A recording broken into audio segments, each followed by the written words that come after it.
the trick, Keegan. So when Keegan asked me to do this, I was like, what am I going to talk to you guys about, right? And I figure I don't, I'm okay with presentations, but I'm much better with conversations. Okay. So I figure we would have a conversation. I'm going to show you some slides, but this is really a conversation. So at any point that any of you really want to say something, just jump in. Don't even hesitate a little bit. Okay.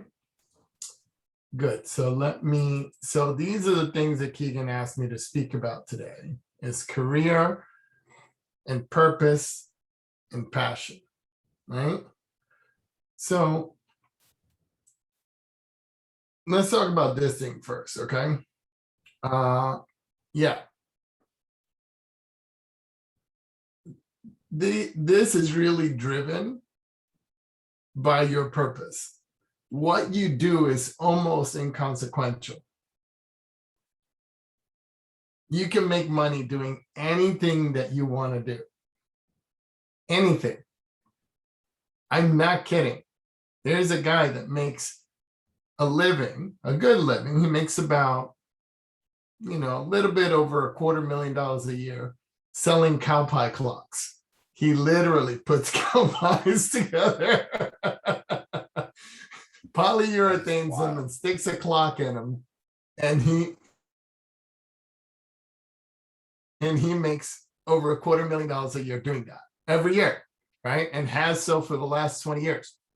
So I'm not going to spend a lot of time on this. I'm going to choose to spend the time on something else. But does anybody have any questions about career or what should I be doing or any of that stuff that you want to deal with? Going once? I'm guessing the question is, I guess what you're proposing is the focus is not so much on what the career is, but the other two aspects that you brought up that define what a career could be. Yes. So no question. All right, good. Good. All right. So then the thing that we really want to talk about is this thing, right? Is purpose. We're going to talk about purpose and passion. And what I did is I started thinking about, well, what are some of the things that you got to figure out if you want to figure out what your purpose is? And how do you do it in 10 minutes? which is how much time that Keegan told me I had. I said, well, how do we figure this out in 10 minutes? So I came up with, and I looked at and I did some research and I looked at these questions from different thinkers and different people and kind of concatenated a bunch of questions. And so these are the 5 questions that I came up with, right? And the first is, who am I, right? And not at an existential level. Like just say your name. All of you, out loud. Roberto. Yeah. Keegan. Mac, did you say your name? Yeah. Arlene. Yeah. Ashley. Ashley, and then Keegan. I'm missing Keegan. Keegan, I said it. I'm sorry. That's it. That's who you are. Okay. That's the extent of that. Like, you don't have to go any deeper than that. For these purposes, you don't have to go super existential. Who am I? What is the meaning of life and all that stuff? Just a really simple, straightforward. Who I am is, Marlene. Who I am is Roberto. Who I am is Mac. That's who I am, right? Then the question is, what do I do? And this is where you do want to figure out what this is, right? And when I say, what do I do? I'm not talking about the job that you have right now. I'm talking about something that you are supremely qualified to do, and it takes the least amount of effort for you to do it. So this is something that you could easily teach to someone because you know it so well. So what is that for you, Mac? Oh, it's probably just be sarcastic. I mean, it comes. Yeah. Keegan knows I have a very dry sense of humor. I mean, my sense of humor is so dry that, Death Valley thinks, it's moist. So, so the question is, why aren't you doing stand-up, Mac? because right now I'm sitting down.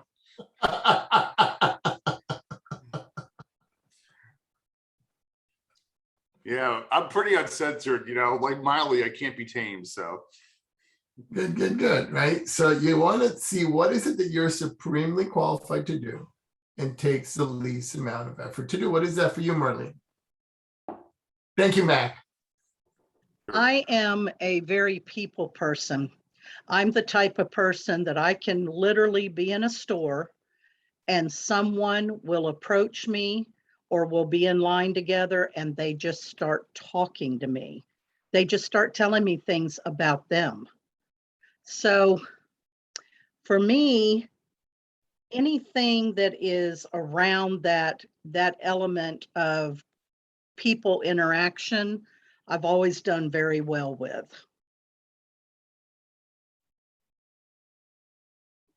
Thank you. Roberto? I think I'm an optimist. That's what I do the best. I don't care what you have to say. It's always going to be optimism at the end. Unless I'm in a grumpy mood, then I'm not an optimist. But usually I'm in a good mood. Ashley? Perfect timing. I just got home. Things that came to mind were speak Spanish and anything to do with babies. I can teach you how to speak Spanish and how to raise your kids. Excellent. Excellent. All right, Keegan? Can relate to pretty much anybody about anything. I've had an ability to go into any setting and find some way to connect with people. Good. So the people that are happy in life, they know the answer to the 5 questions that I laid out, right? So the first one was, who am I? The second one was this, what do I do? And so you want to know what that is for you. What do I do? What do I do that I'm supremely qualified to do? And it takes the least amount of effort for me to do it, right? So if I look for myself, I ran an IT company for 20 years, right? So that's why most of my clients now are IT clients, IT companies. And the reason why they are that is because I could do that in my sleep. I know how to grow a multi-million-dollar MSP. That's what I do, right? So you want to look for yourself. What is it that you are gifted at? What is it that you're amazing at, right? And then the next thing that you need to figure out is, who do I do it for? Who do I do this thing that I'm gifted at for? And this is one that you really want to spend some time on, right? So the first 2 things that we talked about, they were about you. The next 3 things that we're going to talk about, they're not about you. They're about others. So if you look at, who is it that you do what you do for? And I can't wait to hear from Mac or the PC Pelican. So who are you sarcastic for? Come on. Basically anybody and everybody who wants to listen.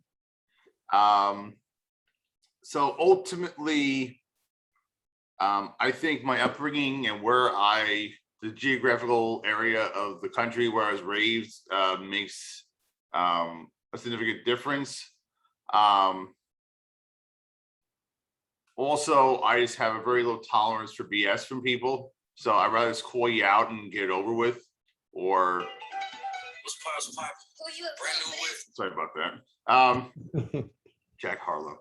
So anyway, so ultimately, better to find out initially if somebody can handle you than if they can't. And Yes. if they can, then it's better just to have a frozen moment and just let it go.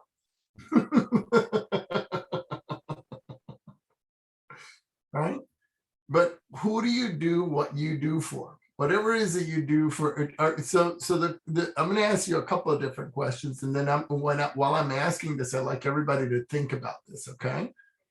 The career that you're in right now, are you loving it? Really, this is it? This is when it's working, right? So you have those moments when it's really amazing, and then you have those moments when it really sucks. But when it's really working, what is it that you're doing there? Well, I mean, I'm basically in the same wheelhouse that you are. I also do IT for a living. So Okay. ultimately, when it's great, it's basically, the equivalent of a nudie bar. When it's not working, it's basically the equivalent of being around a whole bunch of nuns. So ultimately, that's basically the analogy I think of at 9:30 in the morning. So Okay, good. So let's talk about that, right? So who are you doing it for when it's a nudie bar? well, anybody who is passionate about IT and trust my judgment, allows me to pull a hootie and a blowfish. I can hold their hand and I can sit there and guide them and say, okay, these are your IT issues. Let me help you with each one. And then let me take the lead and follow me instead of, giving me more drama than a Lifetime TV movie of the week. So ultimately, it's people that are having IT issues that work with me and for me, not against me. And so that ultimately, when I get to make a difference in those aspects, and obviously the work's coming in and the money's coming in, those things are also about IT. Good. So what you want to get it even more narrow than that. And I'm talking to all of you. I'm not just talking to you. Okay, Mike. You want to get it even more narrow and more narrow and more narrow and more narrow. You want to know who that is. Well, it's basically any individual or small business that has more problems than the Olympic athletes at Tokyo. Yeah, but it's not. It is, but it's not. What you want to do is you want to start to really narrow that sucker down to an archetype, whether it's a vertical or whether it's a mindset. But even if especially for you, and I'm going to speak just now, I'm going to put the MSP hat on for a minute, but I could say this to everybody, and I have said it to all of you that are, like Roberto, you work with me directly, Keegan, you work with me directly. So you want to get down to as close as, like, I work with architects that have this problem. I work with marketing companies that have this problem, especially in this area. You want to figure out who is that. Like for Ashley, is I work with moms who want to teach their kids Spanish, right? If that's like, you want to get it down, narrowed as much as possible. Like, what is it that these people with all these IT problems are trying to solve? And you don't have to get it down to an industry, but what is it that they're trying to solve for themselves? Why do they have this, right? And the clearer you can get about who you do it for, the thing that you do, the clearer that you can get, the easier it is for them to find you, and the easier it is for you to find them. Right? And when you do that, you can answer this question, which is, what do these people want or need? And as you get clear on what these people want or need, then you can start to really deliver that for them. Good. So who's got the answer to this question? If you thought through the previous question, who's got the answer to this question? Transformation. Transformation. So the people that you work with. So who are the people that you work with? Business-oriented millennials. All right. So you work with business-oriented millennials, and what they're looking for is a transformation in their life. So what does that mean to you? And what does that mean to them? How does it leave them feeling? A before and after. So maybe it's a mental imprisonment, and after they would feel that they have the opportunity to achieve all the dreams and goals that they want. Excellent. How about the rest of you?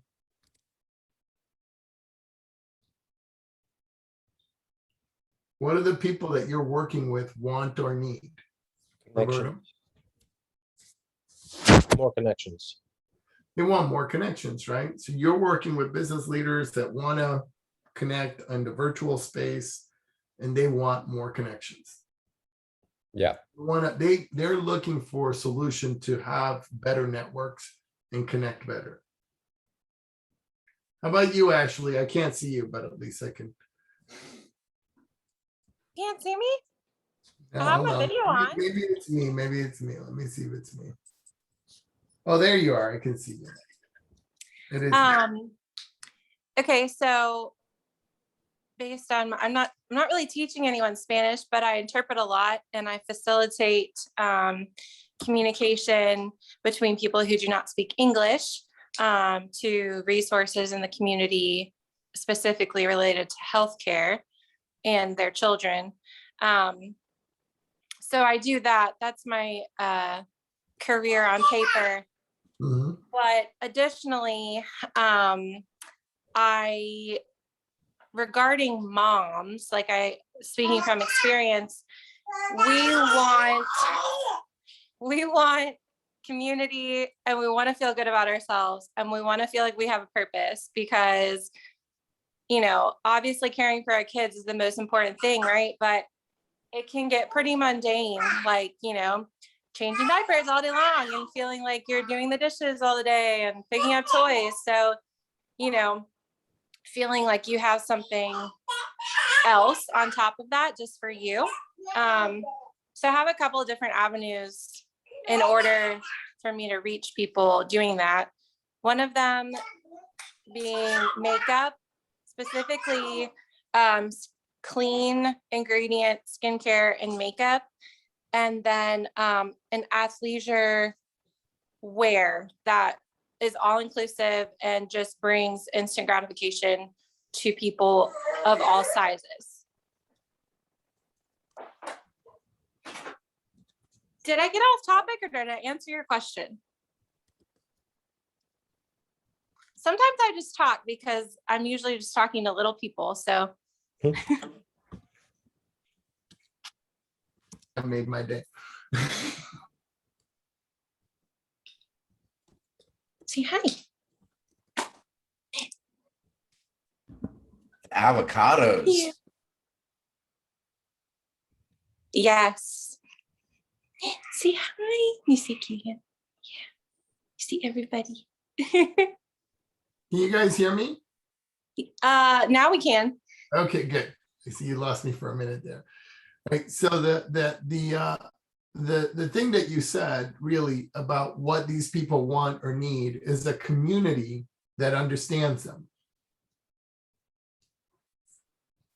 Hello? Yeah. Did you guys hear that? Yes. Yes. Right. So what they want or need is a community that understands them. So you're working with moms, and you're providing a community that understands moms and their needs and what they need to get done and what has to happen, in the middle of all this other craziness that's going on. Good. Right. So that's as narrow, like you can see that's really narrow, Ashley, right? And so because that's really narrow, now the people that it expands the amount of people that you can serve. Because you know exactly who you're looking for. So you can put a Facebook group together, have all the moms join, provide, go live once a day for 10 minutes or 15 minutes with the baby. Hi, we're here to talk to you. And this is what's going to happen and they're going to know your life in 2 seconds, right? And you're going to connect with them. And then you're going to be able to bring them those things that they need in those moments when they need it. Which leads me to that final question, right? Which is, now that we have identified these people, how does what I do change them as a result of me doing it? And Roberto and Keegan talked a little bit about that. So I'd like to hear from Marlene and Mac about that.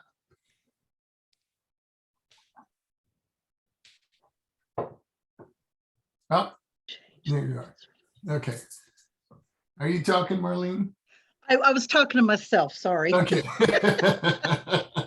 I was rereading the question. With me,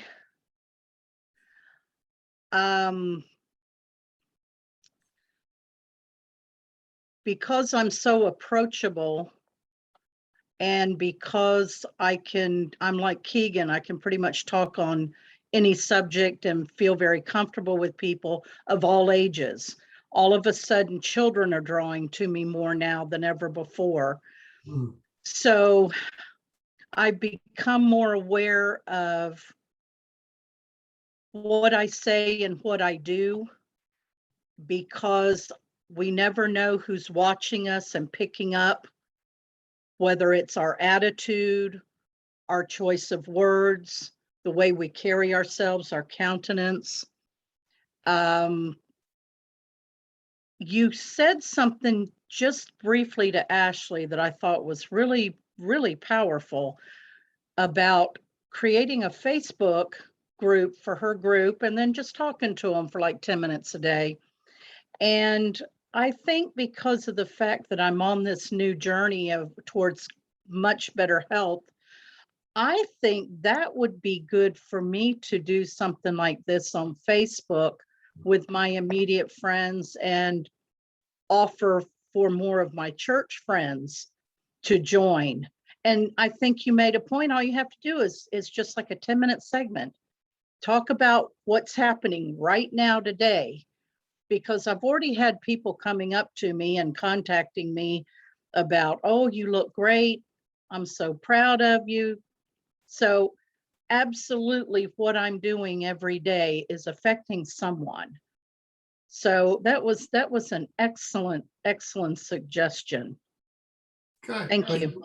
You want to know the answer to this question, Marlene, and you said it, okay? People are walking up to you and they're like, oh my God, I'm so proud of you, but I wish I could have that, right? Like I want that for myself. That's usually what people are telling you when they say that, is like they're welled up, it touches them, it inspires them because they look at you and they can see something that they can have for themselves. Wow, that's awesome. Thank you. That's a good point. Right? And so you want to notice that. You want to know what is it that when you do that, that it does something for them as a result of you doing it. Right? Yes. Are we going with Matt now? So it's like with Matt, right? When Matt fixes people's networks and they can do their work unencumbered and there's nothing in their way, like they can just use their programs and do their stuff, it leaves them free. It leaves them in a place where they can go to the next level. They can really, so the more he understands their business and can provide better tools for them to do their job, in the better position that he can get it. That's why I always tell MSPs to pick a vertical, to pick a business that they're going to work with, because then you get to know all the tools of that business. If you work with lawyers, you get to know all the software that they use. You get to know what their cases are. You get to know when they need what. You get to know when it's okay to work for them and when it's not, when their busy season is and when their slow season is, and you get to know all the nuances. When you work with a group of people, you want to know what all those things are. Like with Ashley, moms are not going to care if she comes on with makeup, with no makeup, that they just need the information. They so do not care how she comes. They just want her to come on and say whatever she's going to say. Right? Good. So any questions about this?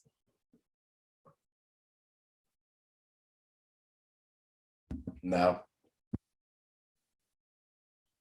Okay, good. So then let's talk about this other thing, all right? Because those two things are not disparate from each other. But this one is a little bit more personal. So who'd like to answer this question?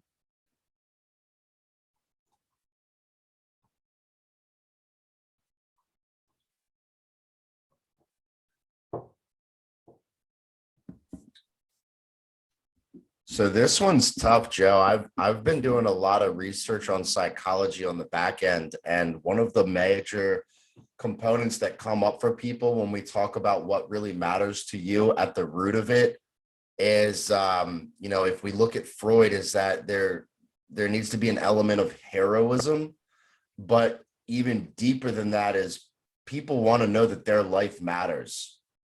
So when we get into the passion component and say, what is it that really matters to you? I mean, this could be a lot of things, right? Essentially, this is a branch of an area that you may have skill set, experience, knowledge that allows you to have that element of your life mattering. And that comes to another level deeper of fulfillment, which is derived from helping people. So if you can package all of that together and essentially say, well, look, I really enjoy knitting, for example. You guys didn't know that, did you? I'm kidding. I don't knit. But if that was my thing, and knitting was a passion of mine, then I could use that as an element of saying, well, look, this is something that really matters to me. It gives me an opportunity from a psychological standpoint to show that my life matters because I'm able to leverage this to get fulfillment by changing the lives of other people. So I just thought that was a relevant point. Awesome. Go ahead. No, I mean, that's awesome, right? And but if you look at it that way, it can be daunting, right? Because now you're trying to figure out this higher purpose, right? If you boiled it down, like if you took all that stuff that you said, you threw in a pot and you boiled it and boiled it and boiled it and boiled it and boiled it and boiled it and boiled it and boiled it and boiled it and boiled it and boiled it until all that was left was this little thin layer at the bottom, right?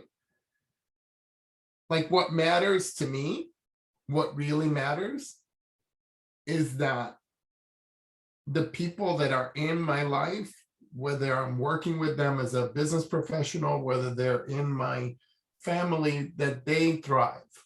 That's what matters to me. Not that they survive, not that they're successful, but that they thrive, that they're happy, that they find for themselves the thing that makes them happy. That's what matters, right? And if each one of you just boiled it and boiled it and boiled it and boiled it, you're going to figure out that it's just this one thing that matters, right?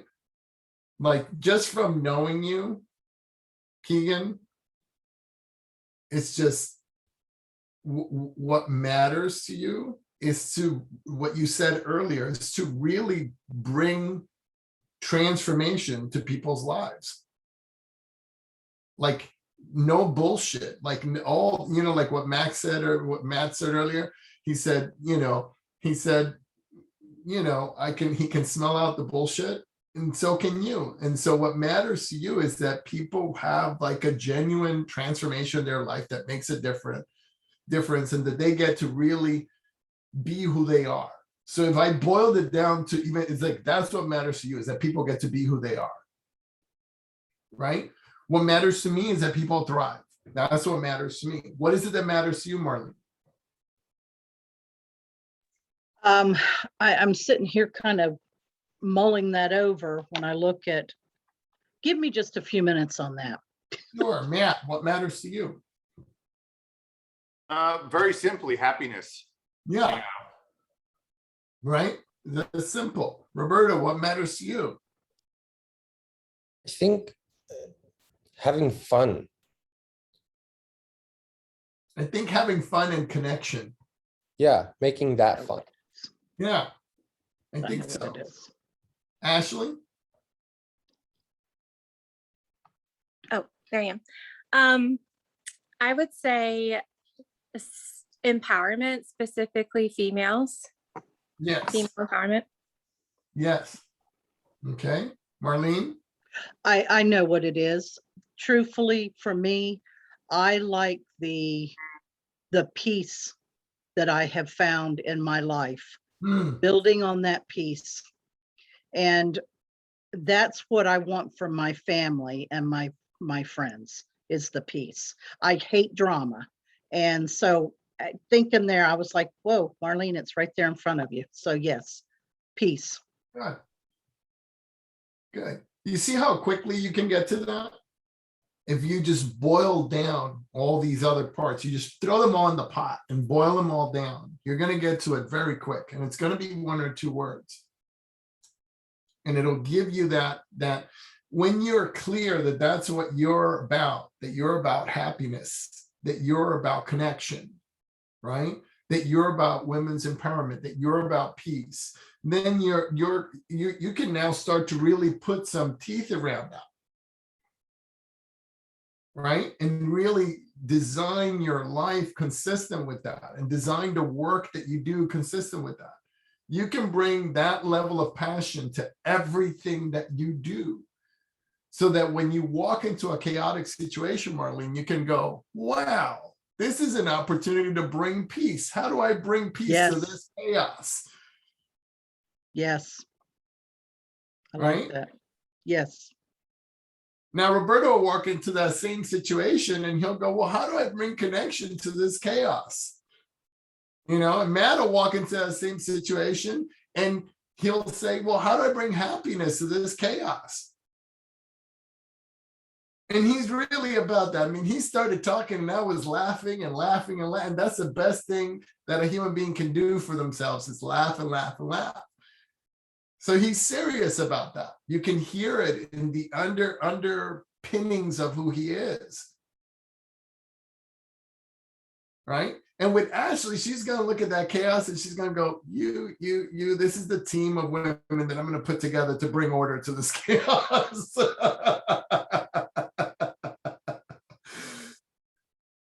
And that's how it's going to go.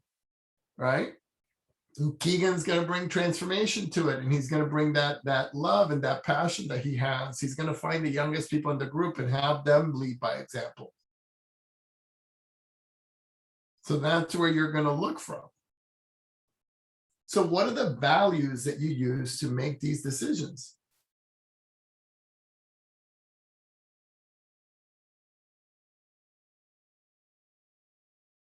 See, that's what drives your passion, is those values.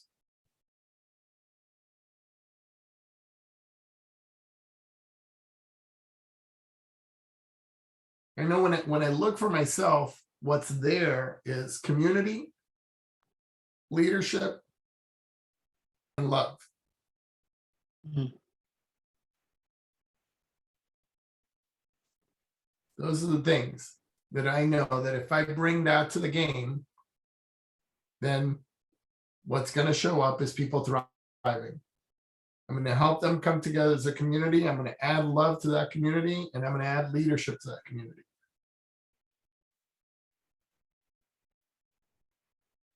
So what are the values for you?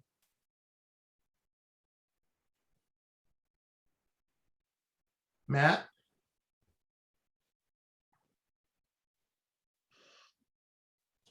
Did I lose you, Matt, or did you just? No, I'm pondering here. Okay. Well, I guess the first thing is Jewish guilt, because that kills me from the inside. Um, I really understand that. are you part of the Hebrew herd?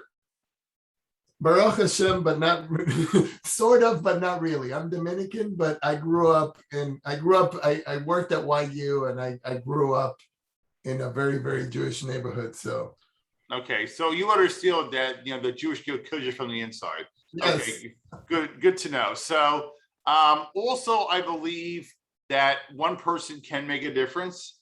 And so you have to choose, okay, do you pull a Darth Vader or do you pull Luke Skywalker?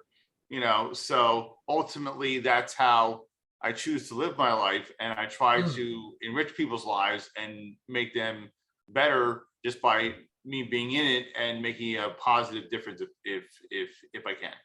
yeah. Right. So if you look at those fundamental values, right, they are compassion, because that guilt that kills you from the inside, that's really compassion. Right? It's being able to put yourself over there. Or have empathy for others. Yes. Yes. That's really well said. Thank you. Ashley?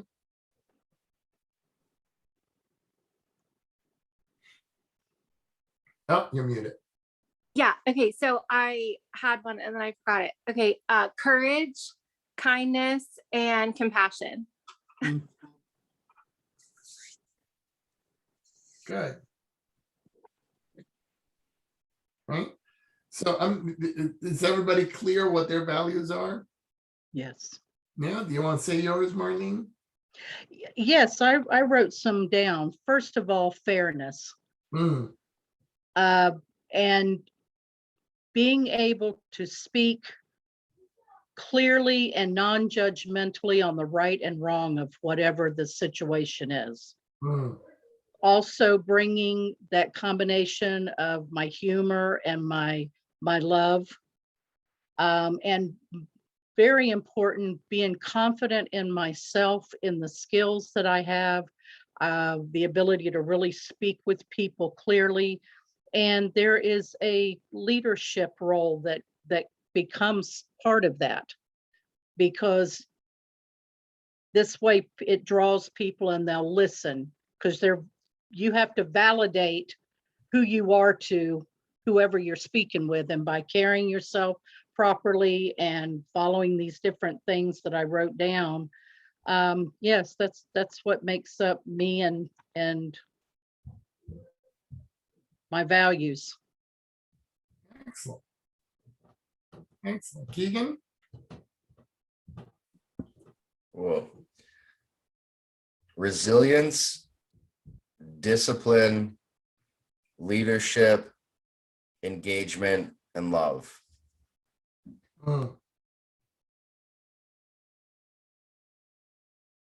I like that. Roberto? I think community sharing, and again, making things fun. With Roberto, it's always a party. It's always a party. Good. Good. So you guys can start to see how these three questions, can really bring out your passion, right? So three questions you could ask yourself to really refine your passions. And I'm going to invite you to write these down, and I'm going to leave you with these questions. You don't have to answer these, but these are the three questions. Did I live?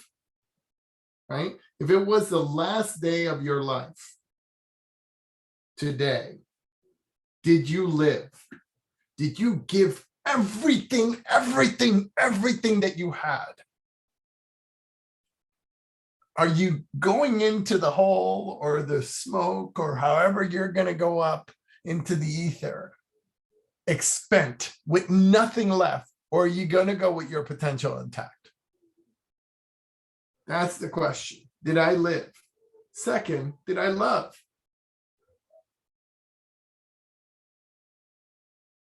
Did you allow yourself to be loved? Did you open up enough so that you can really love? So that you could be all for someone. Forsake all. Give yourself fully. And did I matter? Did you make a difference for others? Did you make a difference for yourself?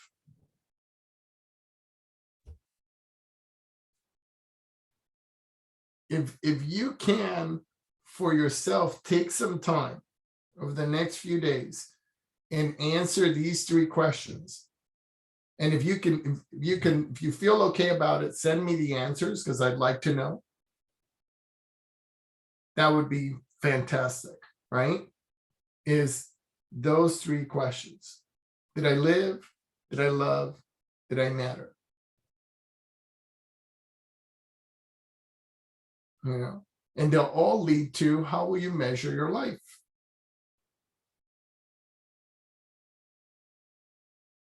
Good. So I think I'd like to spend the rest of the time in just kind of free conversation, questions, comments, snide remarks.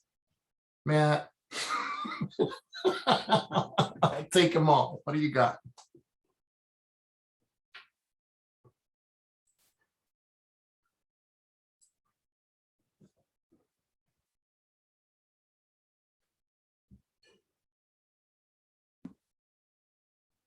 I know it was a lot to go over.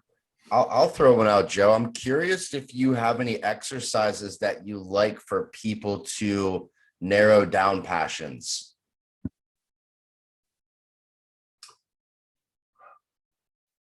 What I find with passions is that passions are the easiest things to narrow down. What do you do that when you're doing it, time disappears? Right? So for me, that's 2 things, actually 3 things probably, right?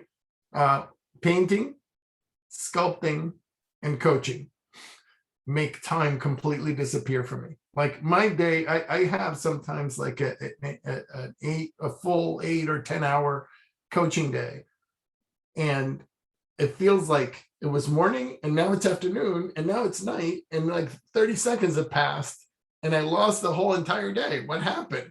Right? Because I'm in the sauce. And when I'm sculpting, it feels the same way. When I'm sculpting, I could spend 9 hours working on like a cheek, like this part right here, right? In clay, just like this part of a face. I could spend 9 hours working on it and it feels like 10 minutes. Like it's just, you know, it's really an interesting phenomenon to with that. So it's, what are you passionate about? It doesn't take much to figure it out. Rather than try to do all these exercises, where do you lose time? Where is it that when you're doing what you're doing? I remember I used to be like that about IT.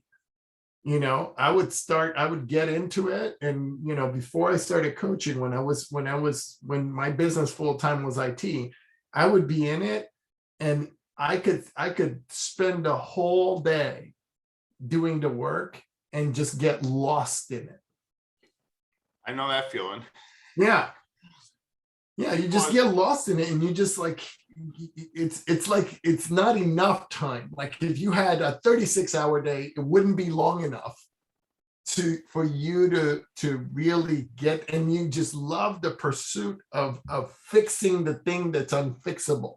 Yeah, because you know, it's like tunnel vision, you know. Yeah. And you don't want to sit there and stop until you can, you know, get through that hurdle, move on to the next one. You know, I mean, a tornado could be passing by. You say, okay, it's windy out. You know, because you're so engrossed in what's going on. I mean, I go through the same thing all the time. Don't bother me with these tornadoes. I've got work to do. Exactly. So.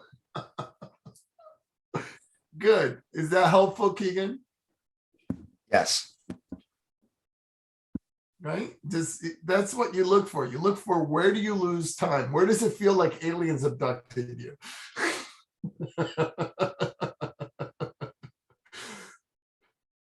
You know, oh, I can't believe that took 11 hours.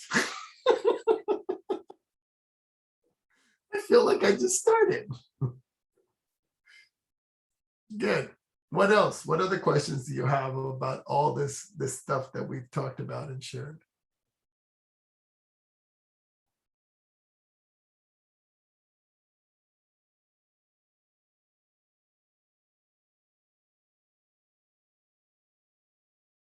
I know your brains could be swimming with things. No, So, John, I think these were do you guys really have- great points. You know, I love how you incorporated the passion, the purpose, and the career, because as you had started off with, I think that most people have a very interesting concept of money, but the reality is anybody can go make money, right? That's not, I mean, there are plenty of jobs that are available right now. But when you look more towards your passion and purpose and differentiate the two and find a way to use those to be the root of money, then as you had mentioned, that's where it creates that timelessness in your work. And that's such a gift. So thank you for sharing. And you wanna take advantage of those gifts. So before I stop sharing my screen, I just wanted you guys to remember that you are loved. All right, and then I'll stop sharing and I'll let Keegan take us away here. Good. I hope that was okay, Keegan. No, that was incredible, Joe. Again, thank you so much. I love your time. I love your thoughts. I'm actually grateful that we had a little bit of a smaller group today, because some of these points were critical points, and it was great to hear from everybody. But again, guys, I just wanted to thank you all so much for your presence today, your contributions, your thoughts, your feedback. If you guys have any questions for Joe or myself, please reach out. And then, you know, that's it, short and sweet. I do have another group that I have to jump on. Again, I'm so sorry for being late today, guys, but I hope that you guys gained something. I know Joe has incredible information. He's an amazing speaker. And again, thank you so much for your time today, Joe. Excellent, thank you. And I'm going to put my email in the chat. If you can send me an email with the answer to those 3 questions about your passion, I would totally love that. Okay. Beautiful. So, Keegan, I can't thank you enough for this mastermind, for giving us all the opportunity to participate with you, for giving us all the opportunity to grow and expand our minds, for really, you know, everything that you put into this. I know what it takes to run something like this. And I know that you've had like challenges and technology and all kinds of different things going on. And I acknowledge you for being somebody who will, in the face of everything, just really make it happen. Right. So I thank you and I honor you. And I'm just blessed to have you in my life. Thank you so much, Joe. Thanks, Keegan. Awesome. All right, y'all. Thank you, Joe. Thank you. Thank you so much. Great Bye. session. Have a Sure great day, enjoy guys. seeing your smiling faces. See you guys.